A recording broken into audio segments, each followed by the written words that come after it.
Kalau pasal yang dia bilang nggak kena dia itu nanti kita serahkan kepada kepolisian. Kita ini adalah anak bangsa yang memang mengikuti peraturan negara, khususnya undang-undang. Jadi kalau memang deliknya masuk, kita konseling dengan pihak kepolisian kemarin, Polres Jakarta Selatan. Ternyata sersernya pun bilang ini masuk, ya kita diterima laporannya.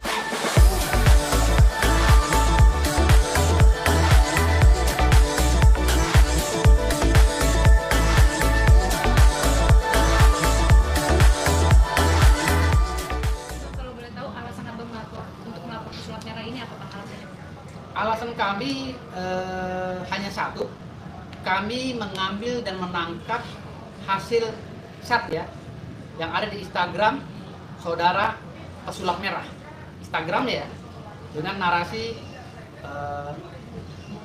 yang berbunyi bahwa bahwa dukun itu semua cabul dan penipu ya, kalau nggak salah kurang lebih seperti itu, cabul dan penipu. Nah, dari lokus dan tempos tersebut, maka kami rangkum dan kami ambilkanlah hasil screenshot itu untuk jadi alat bukti pertama, bukti permulaan untuk bahan laporan kami kepada pihak kepolisian.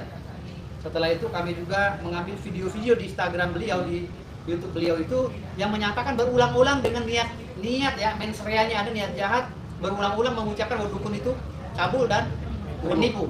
Ini yang nggak bisa disangkal oleh Marcel ya, pesulap merah.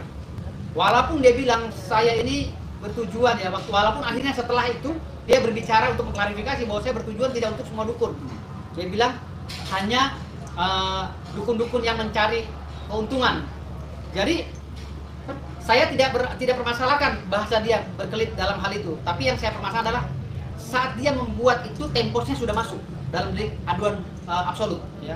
Artinya organisasi dukun ini melaporkan saudara pesulap Marcel ya, akunnya bukan pesulap Marcel ya, tapi akun Marcel Radival 1 dan Marcel Radival 2. Yang kami laporkan itu akun dia, bukannya si pesulap merah. Tetapi seiring berjalannya waktu kami melihat pesulap merah ini kayak kebakaran jenggot gitu. Padahal yang kami laporkan akunnya. Artinya di sini ada indikasi dia patut diduga pelaku daripada kejahatan itu. Jadi kami menganggap bahwa kalau untuk dalam hukum acara pidana tidak perlu konfirmasi. Jadi kami melihat berkali-kali dia melakukan kejahatan itu dan kami anggap mens reanya masuk, actus reusnya, perbuatannya juga sudah memenuhi unsur, ya maka kami laporkan.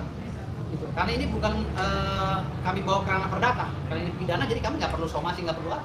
Jadi dia silahkan aja menjawab. Per kapan Mbak pelaporannya dan gimana? Laporannya Selasa malam Rebo ya, Selasa malam Rebo. Tanggal 10 malam. Ini laporannya kan ada. Ini laporannya. Laporannya tanggal berapa nih? Tanggal 10 Agustus. Jam 2 malam. Tahan Bang. Di mana Bang? Di Polres Metro Jakarta Selatan.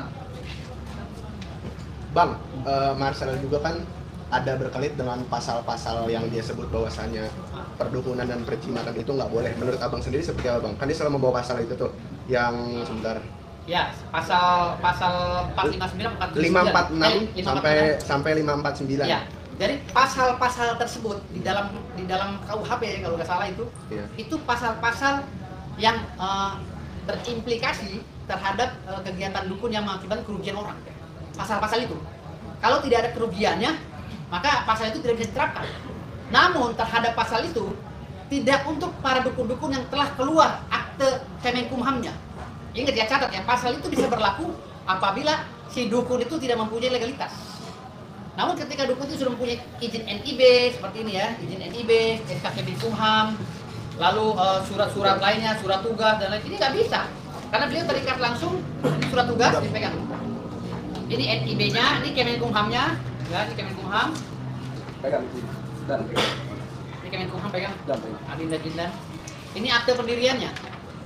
Akte pendiriannya ini nama LSM-nya Lembaga Swadaya Masyarakat Tabib Paranormal Hipnoterapi dan Dukun Indonesia. Artinya dia sudah tidak bisa berkelit lagi karena ini sudah sah secara hukum, secara de facto dan de jure bahwa dukun punya organisasi. Jadi kalau mereka bilang atau si pesulap merah bilang ya, padahal kami melaporkan akunnya loh, tapi karena dia kebakaran jenggot jadi kita konferensi pers. Padahal menurut si pesulap merah katanya Undang-Undang 36 tahun 2009 pasal 1 angka 16 itu tentang pengobatan alternatif tidak ada bahasa dukun di situ, kami memang membenarkan bahasa itu. Pengobatan alternatif tidak menyebutkan dukun, tetapi dalam kamus bahasa Indonesia dukun adalah salah satu karakter dukun adalah pengobatan alternatif. Dukun ada berapa karakter ya? 1, dukun beranak. 2, dukun santet.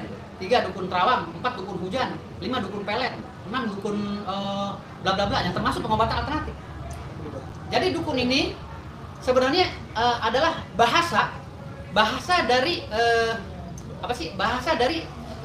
hasil penelitian secara empirik dari turun temurun budaya bangsa Indonesia.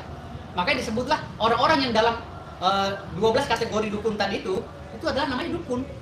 Jadi ada orang tukang urut ya dukun. Dukun urut. Iya, dukun urut. Ada orang dukun bayi, dukun beranak gitu. Dukun beranak. Jadi tradisi Indonesia ini hanya dilegalkan dalam satu kamus bahasa Indonesia yang nantinya seorang saksi ahli akan menyebutkan itu.